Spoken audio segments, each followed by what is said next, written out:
Kita sebagai manusia tentu nggak siap lah. Namanya mati itu kayak ngeri gitu.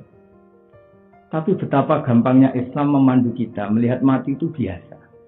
Karena ketika kita hidup itu dilatih sama Allah. Bahwa kita ini objek.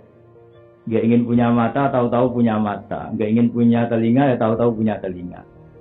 Nggak ingin pesek, ya tahu-tahu pesek. Nggak ingin jelek, ya tahu-tahu jelek. Ternyata semuanya kita ini statusnya itu objek. Objek dari kekuasaan Allah Ta'ala. Asarun min asari kudratillah. Nah kalau sama-sama gitu, ketika kita mati itu bedanya apa?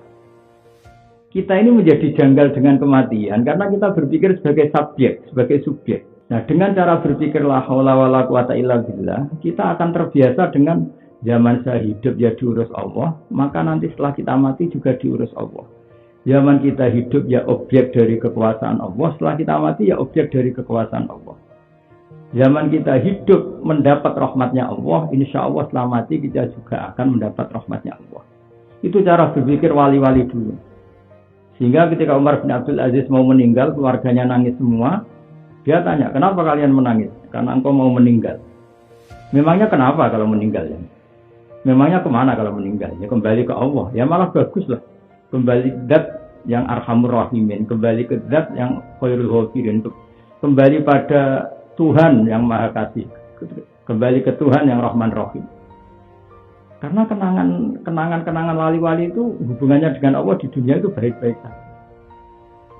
Dan Tuhan yang sama itu yang kita temui di akhirat.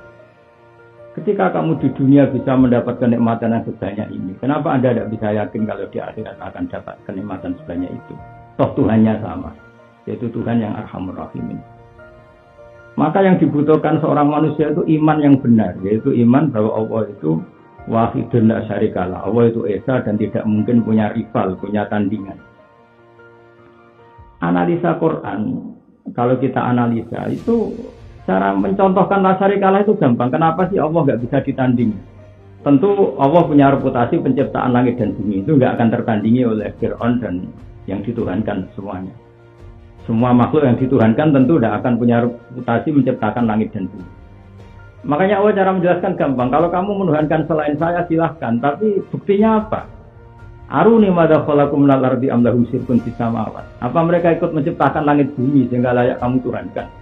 Cara bahasa kasare itu gawe langit ra iso, gawe bumi rame kalau uji bagi pangeran. Itu kan enggak fair. Dia ikut menciptakan lalu jadi Tuhannya itu kan enggak fair. Yang jadi Tuhan ya yang menciptakan. Nah, masa yang enggak ikut menciptakan jadi Tuhan itu tidak fair. Jadi segampang itu Omir penjelasan.